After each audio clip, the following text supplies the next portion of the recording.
Hello, എന്തൊക്കെയുണ്ട് വിശേഷം? ഇന്ന് ഞാൻ സംസാരിക്കാൻ പോകുന്നത് സ്ട്രെസ് അഥവാ ടെൻഷൻ അഥവാ മാനസിക പിരിമുറുക്കം ഇതിനെ പറ്റിയാണ്. എല്ലാവർക്കും ഓരോരോരോ ടെൻഷൻസ് ഉണ്ട്. ടെൻഷൻസ് ഇല്ലാത്തതായിട്ട് ആരുമില്ല. പക്ഷേ എന്തിനെ പറ്റിയാണ് ടെൻഷൻ? അല്ലെങ്കിൽ ഈ ടെൻഷൻ അടിച്ചതുകൊണ്ട് എന്തെങ്കിലും കാര്യമുണ്ടോ എന്ന് ചോദിച്ചു കഴിഞ്ഞാൽ ആർക്കും ഒരു ഉത്തരവില്ല. പക്ഷെ എല്ലാവർക്കും ഒരു കാര്യത്തിൽ എല്ലാവരും ഞാനുമായിട്ട് യോജിക്കും. എന്താ ടെൻഷൻ ഇല്ലാതെ ഒന്നും ജീവിക്കാൻ പറ്റിയിരുന്നെങ്കിൽ അല്ലേ? ആർക്കും ഈ ടെൻഷൻ എടുക്കാൻ താല്പര്യമില്ല, പക്ഷെ ഇത് വന്നു പോകുന്നു. അപ്പോൾ ഇതിനെ എങ്ങനെ നമുക്ക് ഇല്ലാതാക്കാം എന്നതിനെ പറ്റിയാണ് ഞാൻ ഈ വീഡിയോയിൽ സംസാരിക്കുന്നത്. ആക്ച്വലി ഇതിനെ ഇല്ലാതാക്കാൻ പറ്റില്ല, പക്ഷെ ഇതിനെ മാനേജ് ചെയ്യാൻ പറ്റും. മാനസിക പിരിമുറുക്കത്തെ നമുക്ക് മാനേജ് ചെയ്യാം. നമുക്ക് അതിനെ മാനേജ് ചെയ്യാമെന്ന് പറഞ്ഞാൽ അതിനെ നമുക്ക് മെരുക്കിയെടുക്കാം. നമ്മളുടെ ഒരു പരിധിക്കുള്ളിലാക്കാൻ പറ്റും ഇതിന്. ഇപ്പം എന്നോട് ചോദിച്ചാൽ എനിക്കും ഉണ്ട് കേട്ടോ പല പല ടെൻഷൻസ്. ഫോർ എക്സാമ്പിൾ, ഒരു സെലിബ്രേഷൻ, ഒരു ബർത്ത്ഡേ പാർട്ടി, ഇപ്പോൾ എൻ്റെ മക്കളുടെയൊക്കെ ബർത്ത്ഡേ പാർട്ടി ഞാൻ നടത്തുകയെന്ന് വയ്ക്കുക. അപ്പോൾ അതിന് ഗസ്റ്റിനെ ഇൻവൈറ്റ് ചെയ്യണം, ഗസ്റ്റുകൾ വരണം, അങ്ങനെയുള്ള കാര്യങ്ങളൊക്കെ വരുമ്പോഴേക്കും ഞാൻ സ്ട്രെസ്ഡ് ആവാറുണ്ട്. എനിക്കൊരു മാനസിക പിരിമുറുക്കം വരാറുണ്ട്. അല്ലെങ്കിൽ ഇപ്പോൾ ഒരു ആഘോഷം, അവിടെ ഞാൻ പെർഫോം ചെയ്യണം. ഒരു ക്രൗഡിനെ ഫേസ് ചെയ്തിട്ട് ഞാൻ അത് പാട്ടാവാം, ഡാൻസ് ആവാം, അല്ലെങ്കിൽ സ്പീച്ച് ആവാം, ഇങ്ങനെയുള്ള കാര്യങ്ങൾ വരുമ്പോൾ ഞാൻ ഒരുപാട് സ്ട്രെസ്ഡ് ആവാറുണ്ട്. അല്ലെങ്കിൽ എന്തിനെങ്കിലും പറ്റിയുള്ള ഒരു ഉത്കണ്ഠ, ലൈക്ക് അത് നടക്കുമോ ഇല്ലയോ എന്നുള്ള, അത് അത്രയ്ക്കും കണ്ട് എനിക്കില്ല. ഞാൻ വളരെ അങ്ങനത്തെ കാര്യങ്ങളിലൊക്കെ ഞാൻ വളരെ ഈസി ഗോയിങ് ആണ്. എന്നാലും ചിലപ്പോൾ വളരെ ചുരുക്കമായിട്ട് എനിക്ക് അങ്ങനത്തെ കാര്യങ്ങളിലും സ്ട്രെസ് വരാറുണ്ട്. പക്ഷെ മെയിനായിട്ട് ഇതാണ്, എന്തിനെങ്കിലും ഒരു ക്രൗഡിനെ ഫേസ് ചെയ്യേണ്ടി വരുമ്പോൾ, അല്ലെങ്കിൽ ഒരു കാര്യം ഓർഗനൈസ് ചെയ്യുമ്പോൾ അതെല്ലാം കറക്റ്റായിട്ട് വരുമോ, അല്ലെങ്കിൽ എന്തെങ്കിലും പ്രശ്നങ്ങൾ വരുമോ എന്ന് ഓർത്തിട്ടുള്ള സ്ട്രെസ്സ്, അങ്ങനെയൊക്കെ എനിക്ക് സ്ട്രെസ്സ് വരാറുണ്ട്. അപ്പോൾ ഞാൻ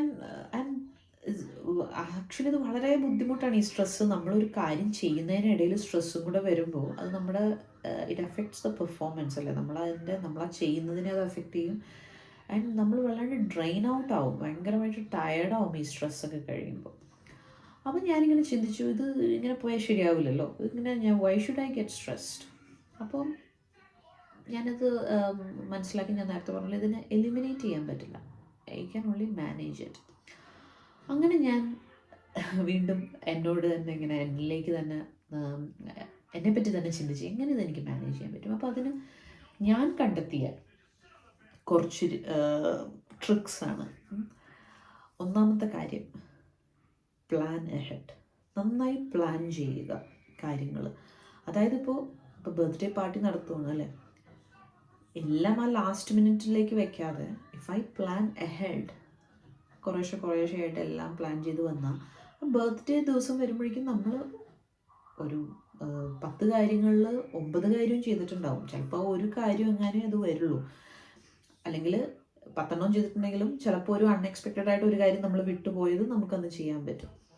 അങ്ങനെ ഞാൻ ചെയ്യാൻ തുടങ്ങി. ഞാൻ നന്നായിട്ട് പ്ലാൻ ചെയ്യാൻ തുടങ്ങി. ഇപ്പോൾ ഒരു സെലിബ്രേഷനും കാര്യങ്ങളൊക്കെ വരുമ്പോൾ ഒരു 2 ആഴ്ച മുമ്പേ ഞാൻ അതിന് പ്ലാൻ ചെയ്യാൻ തുടങ്ങി. അപ്പോൾ അത് എന്നെ ഒരുപാട് ഹെൽപ്പ് ചെയ്തു. ഞാൻ ലാസ്റ്റ് മിനിറ്റ് വയ്ക്കുന്ന, അപ്പോൾ അതായത് ഒരു ബർത്ത്ഡേ പാർട്ടിക്ക് ഒരു 2 ദിവസം മുമ്പ് കാര്യങ്ങളെല്ലാം ചെയ്തു തുടങ്ങുന്നതും ഒരു 2 ആഴ്ച മുമ്പ് ചെയ്തു തുടങ്ങുന്നതും തമ്മിൽ വലിയ വ്യത്യാസമുണ്ടെന്ന് എനിക്ക് തന്നെ മനസ്സിലായി. ഞാൻ കുറേയും കൂടെ സ്ട്രെസ് ഫ്രീ ആയി. അപ്പോഴും കംപ്ലീറ്റ് ആയിട്ട് ഞാൻ പറഞ്ഞ പോലെ എലിമിനേറ്റ് ചെയ്യാൻ പറ്റില്ല, യു സ്റ്റിൽ ഗെറ്റ് സ്ട്രെസ്ഡ്. പക്ഷേ അതിൻ്റെ എമൗണ്ട് എനിക്ക്, അതിൻ്റെ കാഠിന്യം എനിക്ക് കുറയ്ക്കാൻ പറ്റി. രണ്ടാമത്തെ കാര്യം, എത്രയൊക്കെ പ്ലാൻ ചെയ്താലും ഞാൻ പറഞ്ഞ പോലെ നമുക്ക് ആ കാര്യം വരുമ്പോൾ വീണ്ടും സ്ട്രെസ്സ് വരാം. അപ്പോൾ അതിന് വേറൊരു വഴിയാണ് അങ്ങനെയുള്ള കാര്യങ്ങളിൽ ഞാൻ ചെയ്തിരുന്നത്, വർക്കൗട്ട് ചെയ്യുക അല്ലെങ്കിൽ എക്സസൈസ് ചെയ്യുക. ഇപ്പോൾ നമ്മൾ ഭയങ്കരമായിട്ട് സ്ട്രെസ്ഡ് ആയിട്ടിരിക്കുന്ന സമയത്തിൽ ഗോ ഫോർ എ വാക്ക്. തിരിച്ചു വരുമ്പോഴേക്കും നമ്മൾ എന്താ പറയുക, നമ്മൾ വേറെ ആളായിട്ടുണ്ടാവും. അതേപോലെ തന്നെ workout, gym workout. I started going gym. അതെനിക്ക് ഒരുപാട് ഹെൽപ്പ് ചെയ്തു. തടി കുറയ്ക്കുക, മസിൽ ബിൽഡ് ചെയ്യുക, ഇതിനെല്ലാം ഉപരി ഞാനതിനെ കുറേ കൂടെ അതിനെ കാണുന്നത്, എനിക്ക് മെൻ്റലി ഞാൻ കുറേ കൂടെ ഹെൽത്തിയായി. കാരണം ഈ വർക്കൗട്ട് എല്ലാം കഴിഞ്ഞ് വരുമ്പോഴേക്കും നമ്മുടെ സ്ട്രെസ്സും നമ്മുടെ ഇതൊക്കെ ഒന്ന് ഫ്രീ ആവും. നമ്മളെല്ലാത്തിൽ നിന്നും ഒന്ന് ഒരു എന്താ പറയുക ഐസൊലേറ്റ് ആയി നമ്മൾ മാത്രമായിട്ടാണ് അവിടെ ഞാനൊരു 1 hour ചെയ്യാറുള്ളത്. ആഴ്ചയിൽ 2-3 പ്രാവശ്യം ഞാൻ പോകാറുള്ളൂ.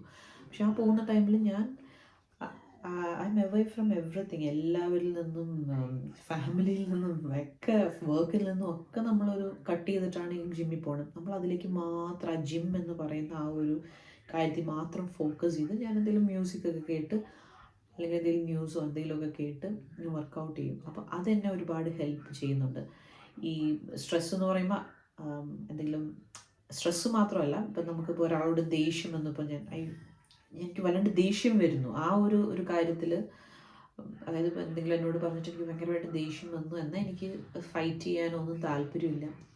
അങ്ങനെയുള്ള സമയത്തും ഞാൻ ജിമ്മിൽ പോകുമ്പോൾ എനിക്കതെന്നെ ഒരുപാട് ഹെൽപ്പ് ചെയ്തിട്ടുണ്ട്. അപ്പോൾ അതുകൊണ്ടാണ് വർക്കൗട്ട്, എക്സസൈസ് അത് നമ്മൾ സ്ട്രെസ്സ് കുറയ്ക്കാൻ ഒരുപാട് ഹെൽപ്പ് ചെയ്യും. പിന്നെ ടോക്ക് അബൌട്ട് ഇറ്റ്. നമുക്ക് ആരോടെങ്കിലും സംസാരിച്ച് അങ്ങനെയുള്ളവരുണ്ട്. സംസാരിച്ച് കഴിഞ്ഞാൽ കുറേ സ്ട്രെസ് ഫ്രീ ആവുന്നവരുണ്ട്.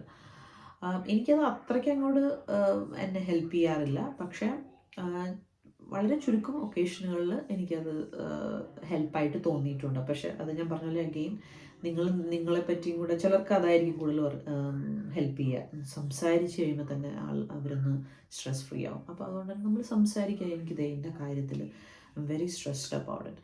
ചിലപ്പോൾ ആ കേൾക്കുന്ന ആൾ ഇതൊക്കെ ഒട്ടും സ്ട്രെസ്ഡ് അല്ലാത്ത ആളായിരിക്കും ഈ ഒരു കാര്യത്തിൽ. ഇപ്പം നിങ്ങളൊരു പെർഫോം ചെയ്യാൻ പോകുന്നു, അപ്പോൾ ആ സമയത്ത് വെരി സ്ട്രെസ്ഡ്. അപ്പം മറ്റേ ആൾ ഇതിലെന്ത് ഇത്ര സ്ട്രെസ്ഡ് ആവാനുള്ളത് എന്നുള്ള അയാളുടെ ഒരു ചോദ്യം മതി നമ്മളുടെ സ്ട്രെസ് ഒന്ന് കുറയ്ക്കാനായിട്ട്. അപ്പോൾ അതൊരു പോംവഴിയാണ്. പിന്നെ റെക്ടിഫൈ ചെയ്തിട്ട് ഇപ്പം നമ്മളൊരു പെർഫോമൻസ് പാളിപ്പോയി, നമ്മളുടെ സ്ട്രെസ്സും കാര്യങ്ങളൊക്കെ കാരണം എന്താണ് എനിക്ക് പറ്റിയത്, എവിടെയാണ് എനിക്ക് പാളിപ്പോയത് എന്ന് നമ്മൾ തന്നെ സ്വയം അനലൈസ് ചെയ്യുക. അപ്പോൾ നമ്മൾ മനസ്സിലാക്കേണ്ടത് നമ്മളെപ്പോഴും ഒരു പെർഫെക്ഷനിസ്റ്റ് ആവാനായിട്ട് ശ്രമിക്കാതിരിക്കുക. നമുക്ക് മിസ്റ്റേക്സ് പറ്റാം, ഇറ്റ് ഈസ് ഓക്കെ.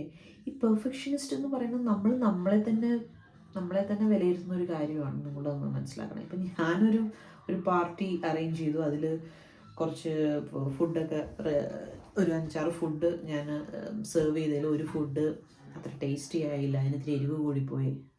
അപ്പോഴേക്കും നിങ്ങളുടെ ഹോൾ പാർട്ടി തകർന്നു പോയെന്ന് നിങ്ങൾ വിചാരിക്കേണ്ടേ. ഈ വന്നവർ എരിവ് കൂടുതലാണ്, ഇറ്റ്സ് ഓക്കെ, എരിവ് കൂടുതലുണ്ട്, ബാക്കി കറികളുണ്ടല്ലോ, അതുകൊണ്ട് അവർ നിങ്ങളെ വളരെ മോശമായിട്ട് കാണുന്നു നിങ്ങൾ വിചാരിക്കുന്നതാണ്. അങ്ങനെയാണ് ഈ സ്ട്രെസ്സ് വരുന്നത്. നമ്മൾ പെർഫെക്ഷനിസ്റ്റ് ആവാൻ ശ്രമിക്കുമ്പോൾ അതിൻ്റെയൊന്നും ആവശ്യമില്ല. മറ്റുള്ളവർക്ക് ഇതിനൊന്നും സമയമില്ല. നിങ്ങൾ പെർഫെക്ഷനിസ്റ്റ് ആണോ, നിങ്ങൾ ചെയ്തതിൽ 100% ശരിയായോ എന്നൊക്കെ വിലയിരുത്താനായിട്ട് ആർക്കും ഫസ്റ്റ് ഓഫ് ഓൾ സമയമില്ല. എല്ലാവരും അവരവരുടെ കാര്യത്തിൽ ബിസിയാണ്. അപ്പോൾ അതുകൊണ്ട് ഈ പെർഫെക്ഷനിസ്റ്റ് ആവാനായിട്ട് ശ്രമിക്കാതിരിക്കുക. അവിടെ ഇവിടെയൊക്കെ കുറച്ച് മിസ്റ്റേക്സ് വന്നാലും it is okay. It doesn't matter. അതൊന്നും നമ്മളുടെ ലൈഫിൽ വലിയൊരു പ്രശ്നങ്ങളൊന്നും ഉണ്ടാക്കില്ല. അതാണ് ഞാൻ എൻ്റെ ലൈഫിൽ നിന്ന് പഠിച്ചൊരു പാഠം. Don't try to be a perfectionist. അങ്ങനെയുള്ള ആളുകളോടും നിങ്ങളതാണ് പറഞ്ഞ് മനസ്സിലാക്കേണ്ടത്, പെർഫെക്ഷനിസം കൊണ്ടുവരുമ്പോൾ. അപ്പം ഇത്രയും കാര്യങ്ങളൊക്കെ ശ്രദ്ധിച്ചു കഴിഞ്ഞാൽ നമുക്ക് സ്ട്രെസ്സ് ഒരു പരിധി വരെ കുറയ്ക്കാൻ പറ്റും. അപ്പോൾ ഈ വീഡിയോ നിങ്ങൾക്ക് ഉപകാരപ്പെട്ടു എന്ന് വിചാരിക്കുന്നു. മറ്റൊരു വീഡിയോ ആയിട്ട് നമുക്ക് വീണ്ടും കാണാം.